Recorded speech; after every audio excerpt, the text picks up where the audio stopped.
Hej och välkomna till polisutbildningens övningsmiljöer. Jag heter Evelina Henkel. Och jag heter Fredrik Strömqvist. Vi jobbar som polislärare här på polisutbildningen. Idag ska vi göra en virtuell rundtur här och vi ska visa lite av de här miljöerna som finns här. Vi har bland annat en polisstation, vi har lägenheter, butik, pub och lite andra miljöer där våra studenter kan träna så verklighetstroget som möjligt. Tanken är att hela miljön ska återspegla ett händelseförlopp under en dag som polis, skulle man kunna säga. Det finns möjlighet till utsättning där man får ett jobb, ett case inne i polishuset. Man kan gå ner till ett garage, man kan hämta sin polisbil och man kan köra in den här miljön och verkligen jobba ifrån ett ingripande till en avrapportering, insättning i arrest. Så att alla delar finns med lite grann som från ax till limpa helt enkelt. Och vi anser väl här i Borås i alla fall att det är en relativt unik miljö att kunna träna i. För att kunna skapa de förutsättningarna. Då är ni välkomna in till en av våra övningslägenheter. Följ med in. Här är en lägenhet uppbyggd som en riktig lägenhet. Flera små rum, toalett, kök. Skillnaden då är förstås att vi har öppet i tak till den här balkongen där lärare och studenter kan stå och titta och observera när någon genomför ett case här. Vi tränar kriminalteknik. Det kanske har varit ett bostadsinbrott här där man söker efter spår. Det kan också vara att det är ett relationsbrott och då är det kanske statister och figuranter som är här och skådespelar och det de har lärt sig teoretiskt tränar man sedan här praktiskt. Nu befinner vi oss på Lottas Livs som är den butik som vi har. Butiken är ju byggd för att den ska uppfattas så realistisk och verklig som möjligt så att studenterna under övningen ska kunna svepas med och lura hjärnan att kunna öva på så verkligt som möjligt. Här inne så övar vi allt ifrån snattericase till råncase till allehanda olika scenarion som kan tänkas händas ute i vardagen som vi då vill öva och förbereda våra polisstudenter för.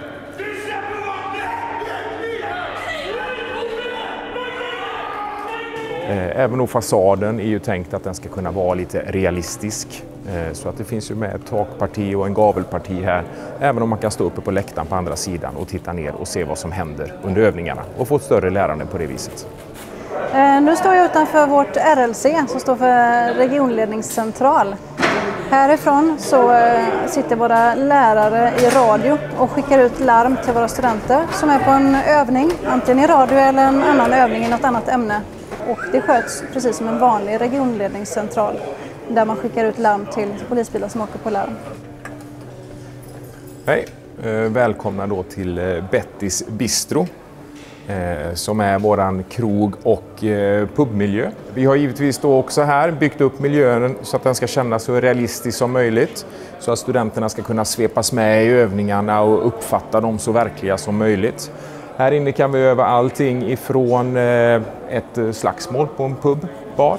Vi kan öva någon som har druckit för mycket eller vi kan öva råncase eller i stort sett egentligen vad som helst som passar sig i den här miljön om man kopplar ut till det verkliga livet. Då befinner vi oss i vår FX-miljö. Här är en taktisk utbildningsmiljö som är lite mer oömma ytor. Tanken är att man ska kunna leta efter en gärningsman som har kanske gömt sig i de här lokalerna. Man kan till exempel här träna med ett slags vapen som är ungefär som paintball med små patroner med tvålösning. Och det kan man använda i de här lokalerna. Men då får man ha på sig en sån här skyddsutrustning, hjälm, som skyddar ögonen och halsen. Här inne har vi då vårt simulatorrum. Det är vanliga pistoler som är ombyggda med en laserpekare i kan man säga som ger en effekt på en skärm när man skjuter. Och där kan man spela upp alla möjliga scenarion där man kan testa juridiken, man kan testa lite grann skjutskicklighet och framförallt kan man också titta på det här avgörande, när ska vi trycka av, vilka regler förhåller sig vid vår vapenanvändning och då är just det här simulatorn en väldigt effektiv yta att träna på. Då har vi kommit till vår polisstation. Även den har vi försökt göra så autentiskt som möjligt. Så vi ska börja med att gå in i arresten. Bänkar där man gör avvisitering på den som är gripen eller omhändertagen och man ska då sitta i en av våra celler här. Har vi en liten madrass på golvet där och de ska kanske sova ruset av sig.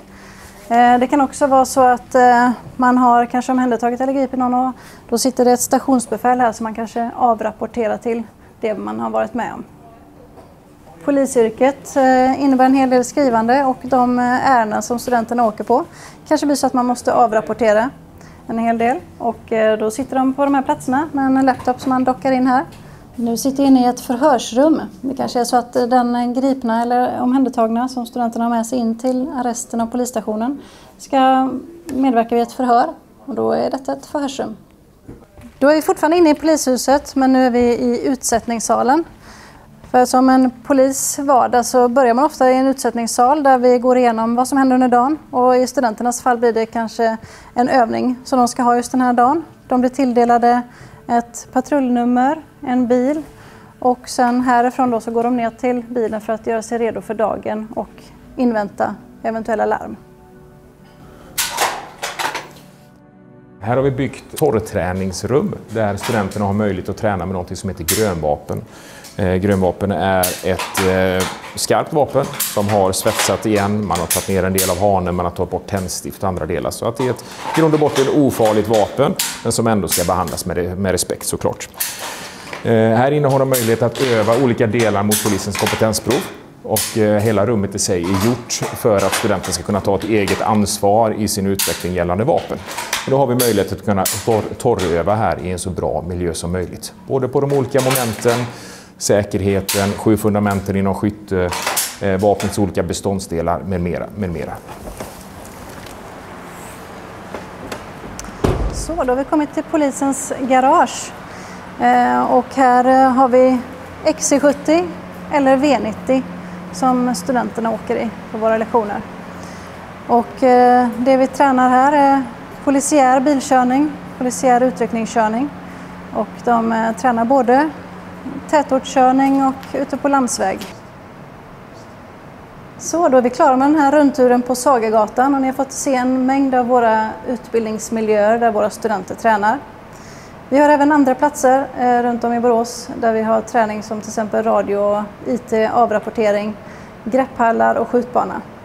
Och är ni mer intresserade av polisutbildningen så kan ni gå in på högskolans hemsida där ni hittar mer information. Tack för oss!